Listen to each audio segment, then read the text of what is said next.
In this video, we're going to explore 5 more details you probably missed in the Mass Effect Trilogy.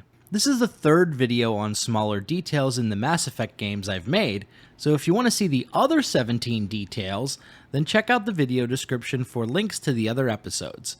Keep watching to see it all. What's up everyone, Big Dan here, and I wanted to let you know that I recently launched channel memberships. This is for those of you who enjoy my videos and want to show some extra support. It's totally optional, but if you're interested, here are the benefits you get by becoming a channel member. For $5 a month, you get your name in the credits of my videos, access to custom designed emojis in chat and comments, member badge next to your name in comments and chat, priority reply to comments, and access to members only posts in the community tab. To become a member, click on the join button below this video or follow the link in the description. Without further ado, let's dive right in. Number 1. Anderson and Udina's special dialogue in Mass Effect 1. After exposing Saren's misdeeds to the Council, Anderson and Udina give us 3 main story missions to pursue on Therum, Feros, and Noveria. For most players, this will be the last time you speak to Udina until Shepard discovers the location of the conduit. But did you know, you can actually return to Udina's office after each main story mission and get some unique dialogue with the Ambassador and Captain Anderson. He will comment on Shepard's actions, such as the destruction of Prothean ruins on Therum, the fate of the colonists on Feros, and the Rachni Queen on Noveria. Genocide of an entire species is a terrible tragedy, Ambassador. Shepard did the right thing. Fine. I'll just tell everyone we figured it was a good idea to release a fertile Rachni Queen in the wilds of Noveria. The rarest of these dialogues happens after the Virmire mission. For most players who complete Virmire last, this conversation will be inaccessible because you will meet with Udina and the Council after completing Therum, Feros, Noveria, and Virmire. But if you complete Virmire as the 3rd mission, you will get this unique dialogue with Udina. Krogan on Virmire?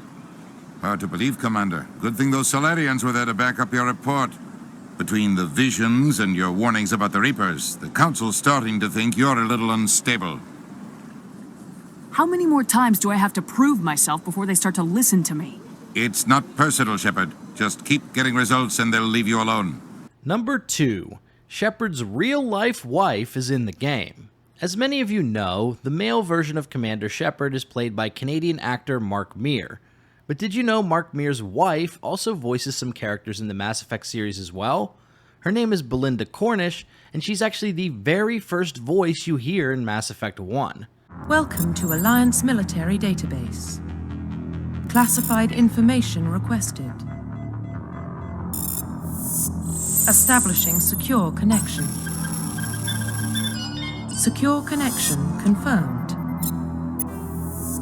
Aside from the Alliance computer, Belinda also played the role of Asari scientist Rana Thanoptis in Mass Effect 1 and 2. Sorry, Rana Thanoptis. You let me go when you destroyed Saren's lab on Virmire. Had to outrun a nuke in a utility pod, but it's still a second chance. She also plays a few other minor characters in Mass Effect 3, as well as Andromeda, in addition to the Baldur's Gate and Dragon Age games. So yeah, she's done a lot of work for BioWare. Also, congrats to Mark and Belinda, who just celebrated their 20th wedding anniversary a few weeks ago. Number 3. Husk Head Easter eggs in the Leviathan DLC. During Leviathan, Commander Shepard will team up with Dr. Bryson to track down a mysterious Reaper killer. After Bryson gets ganked by his own assistant, Shepard has to piece together the data in Bryson's lab with EDI's assistance. One strange object you can find in Bryson's lab is the Husk head on his desk near the shuttle pad. Most players will likely click on this object once and then move on to other things. However, there are a couple different things you can do with this head if you are more persistent. For starters, if you activate the head too many times, then it will explode.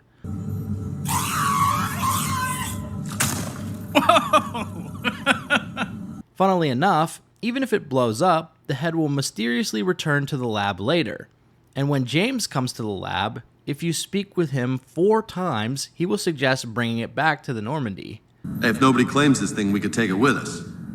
You know, for research or, I don't know, whatever.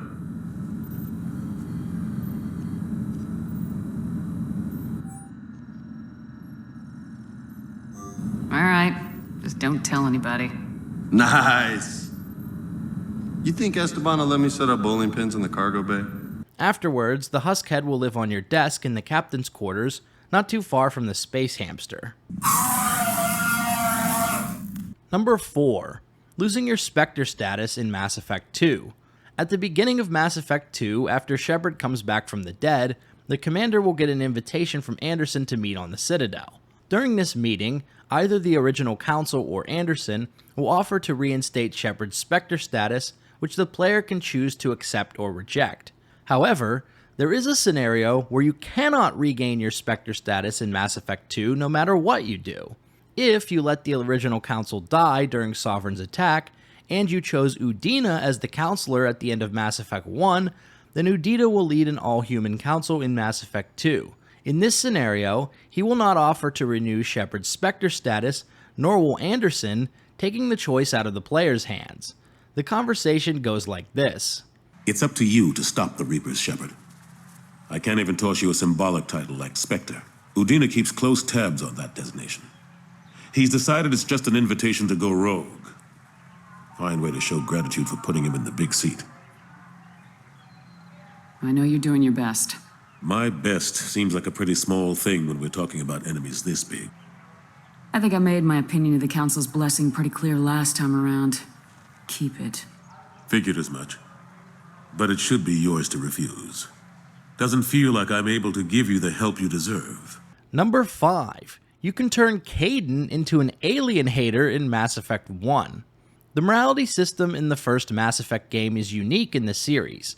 Not only can you affect Commander Shepard's Paragon and Renegade scores, you can also influence your squad mates' morality as well, which the game tracks secretly behind the scenes.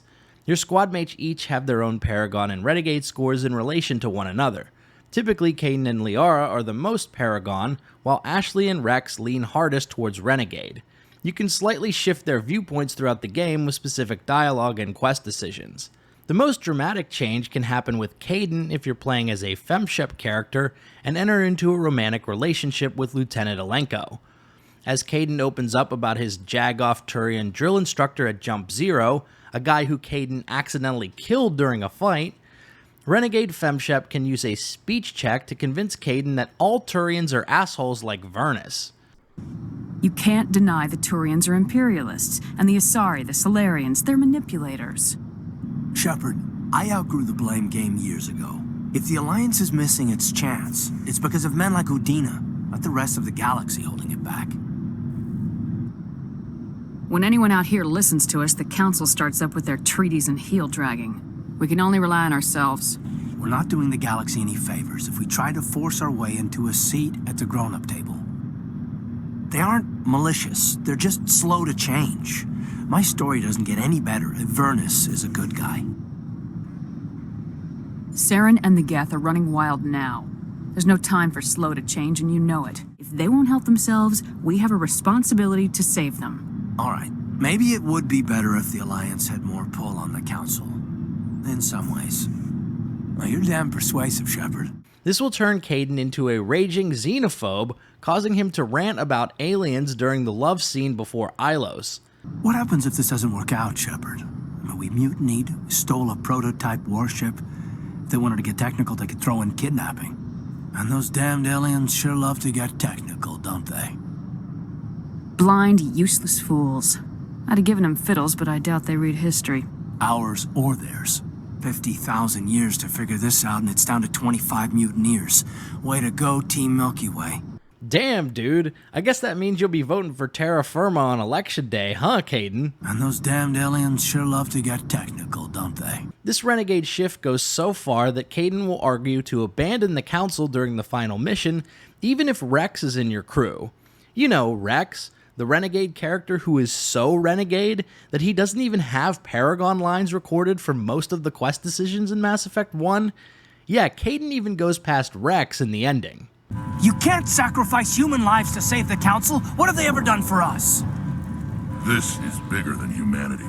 Sovereign's a threat to every organic species in the galaxy. Exactly. We can't throw away reinforcements trying to save the Council. We have to hold them back until the Citadel arms open up and our fleet can go after Sovereign. What's the order, Commander? Come in now to save the Ascension, or hold back? Hold off, Joker. We're not sacrificing human lives to save the Council. Keep our ships back until they can get a shot at Sovereign. Sacrifice the Council to win the battle. A good plan, but only if it works. So there you have it, 5 more details you may have missed in the Mass Effect Trilogy. If you like this video, be sure to subscribe to Big Dan Gaming for more Mass Effect and RPG videos. I also have a bunch more Mass Effect videos, so why don't you check out another one, like this one I've linked on the screen. Shout out to all the channel members for supporting my content. Until next time, this has been Big Dan. I should go.